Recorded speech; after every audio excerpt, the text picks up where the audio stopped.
Hello, मेरा नाम doctor Pankaj Jain है। मैं पार्क ग्रेशन हॉस्पिटल मोहाली में सीनियर कंसल्टेंट पीडियाट्रिशियन हूँ। ये एक छोटा-सी जानकारी के लिए वीडियो हम बना रहे हैं। अभी क्योंकि 1 से 7 अगस्त तक बेबी ब्रेस्ट फीडिंग वीक चल रहा है। ये इंडियन अकेडमी ऑफ पीडियाट्रिक जो बच्चों के डॉक्टर भारत के बच्चों के डॉक्टर की एक संस्था है,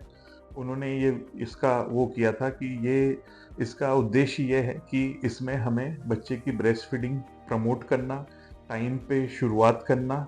और उसको किस तरह से मेंटेन कर सकते हैं। कई बार ऐसा होता है ना कि बच्चों को ब्रेस्ट फीडिंग चालू करते हैं, फिर बच्चों को दूध नहीं आता है मम्मी को कुछ टाइम के बाद। तो हमारा इसका उद्देश्य यही है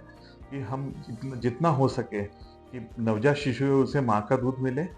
और जितना जल्दी हो सके तब उसे मिले और किस तरह से जब 6 महीने तक पूर्णतः बच्चा माँ के दूध पर रहता है, तो उसे उस समय तक पूरी तरह से माँ का दूध मिल पाए और उसे कुछ ऊपर का दूध या कुछ देने की ज़रूरत ना पड़े। तो मैं शुरुआत करता हूँ कि हमें जब माँ का दूध का इनिशिएशन करना रहता है, तो उसकी शुरुआत होती है जब बच्चा माँ के पेट में होता है। जब एंटीनेटल मदर्स रहती हैं, जो बच्चा गर्भ धारण करी हुई मदर्स रहती है और ख़ास करके वो मम्मियाँ जिनका पहली बार गर्भ धारण करा है, जिनको पहली बार माँ बनने वाली हैं। तो उसमें कई बार ऐसा पाया गया है कि उनको अगर जैसे कि आपके गायनेकोलॉजिस्ट के यहाँ जाती हैं, तो वहाँ पर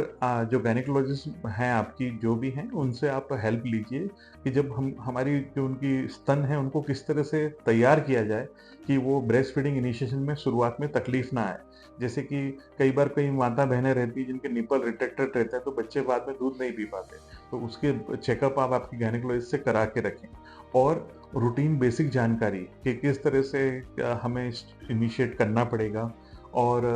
आपके ब्रेस्ट ठीक हैं, बच्चे को स्तनपान करा पाएँगे, उसकी टेक्निक के बारे में आपकी गायनेकोलॉजिस्ट से जानकारी लें।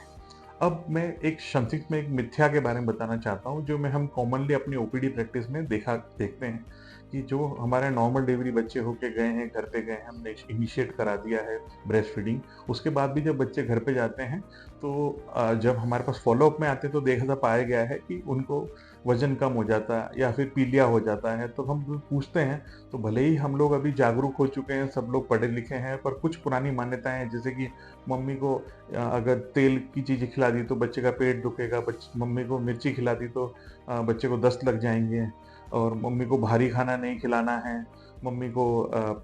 गर्म पानी देना है। इस चक्कर में होता क्या है कि मदर खाती कम है, पानी कम पीती है और इस बराबर मात्रा में जो है दूध नहीं बन पाता और उस वज़ह से क्या होता है, या तो शिशु भूखा रहता है, उसका वज़न कम हो जाता है, उसके शरीर में नमक और पानी का बैलेंस बिगड़ जाता है और कई केस में जो नॉर्मल पीलिया होता है, जो सामान्य पीलिया 80% बालकों को होता है, वो बढ़ जाता है और वो हमें उसमें भर्ती करना पड़ता है कई बार। और कई बार हमने ऐसा भी देखा है कि कुछ लोग मदर फीड अगर कम आती तो फिर ऊपर का दूध देते हैं, उसके बारे में भी कई बार लोगों को जानकारी प्रॉपर नहीं रहती है, तो आपने बॉटल से दे दिया या फिर साफ-सफाई नहीं रखी या फिर किस प्रकार का आप दूध दे रहे हैं बच्चे को।